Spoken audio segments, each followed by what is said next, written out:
scary, witchy, reclusive, and insane. These were just a few of the many terms used by Mrs. Adams' neighbors to describe her. The 89-year-old widow was always clad in full black and hardly left her house. Kids dreaded approaching her, and elders had only heard negative rumors about how she killed her husband or did black magic. But one little soul in the neighborhood cared about Mrs. Adams. He would sit on his balcony and watch the old lady's house with binoculars. Everyone's stupid. She looks old and sad. I don't think she's scary.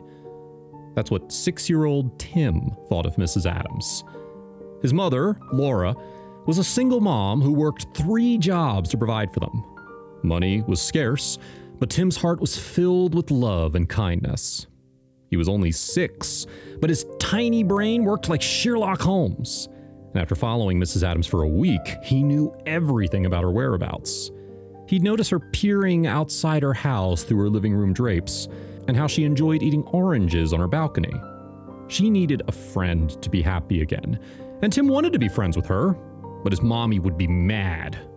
Oh, such a huge problem for a little soul. One day, Tim found the perfect solution to console Mrs. Adams' broken heart. On his way home from school, he saw a little kitten on the road. She looked sick and weak, so he brought her home. He bathed her, fed her milk, and built her a little bed out of his shoebox. What should I name you? Tim thought about the cat's name for a long time and decided to name her Kitty. Kitty, yes, that's the best name. Tim didn't tell her about the kitten when his mom came home that day. He hid her in his room under the bed because if Laura found out what he was going to do with the cat, she would be mad. When Laura went grocery shopping the next day, Tim found the perfect chance. He told his babysitter, the next-door neighbor who frequently watched him while Laura was away, that he was going out to play. But instead, he took Kitty in the shoebox and stopped outside Mrs. Adams' house. The older woman walked on a cane and took her own sweet time answering the door. "Who are you? Why did you ring my bell so many times?" she asked stiffly as she finally opened the door. Tim smiled, and Mrs. Adams noticed one of his front teeth was missing. She suddenly burst out laughing. "See, I knew you were not scary," said Tim. "You look pretty when you smile, just like my gran. She's gone, but I know she smiles at me every day from the sky." "Of course, I'm not scary, little man." "But what's your name?" Mrs. Adams asked him, still laughing at his broken teeth. "I'm Tim," he said proudly, and extended Kitty's shoebox to her. "This is for you. She's my pet, Kitty. I know you're alone after your husband died. Kitty will keep you company." Mrs. Adams' smile suddenly faded, and she clutched her chest. "Did you come here for this? To give the cat to me?" she asked, tearing up. Tim nodded. "Please don't tell Mommy. She'll be mad.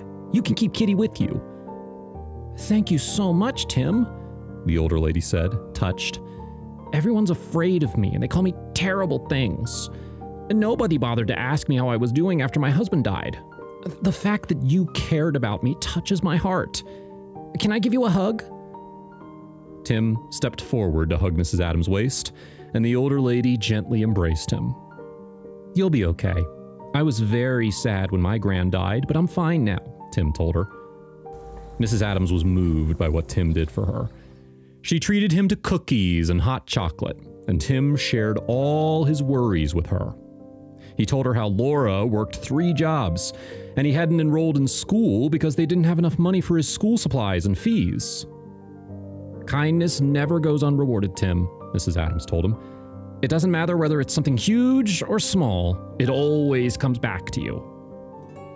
The next day was a Sunday, and Tim was playing in his front yard when a truck pulled over outside his house. 2 men got down, retrieved several colorfully wrapped boxes, and piled them on Tim's front porch. "Who are you? Why did you bring us so many boxes?" Tim asked as he dashed up to the men. "It's for your mother, kid," one of the men answered. "Have a good day," and they walked away. Tim ran up to his mom. Mom, someone sent us gifts."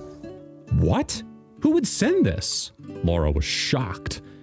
Then her attention was drawn to a note atop one of the boxes. Your little child has a heart of gold. Please don't be mad at him. He helped me, and I wanted to do something for him. Please accept this with gratitude. With love, your neighbor, Mrs. Adams. Honey, did you meet Mrs. Adams? She's the one who sent us this. Oh, well... Out of fear, Tim blurted everything out, including how he had found Kitty. I'm sorry, Mommy, I will not do this again. But Laura wasn't mad. She was proud of her little son. You did a great thing, Tim. I'm not mad at you. I wanted to reach out to Mrs. Adams as well, but I was scared.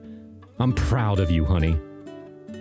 Later, Tim and Laura opened the boxes and found new clothes for Tim, a backpack, tracksuit, books, stationery, and much more that would help him at school.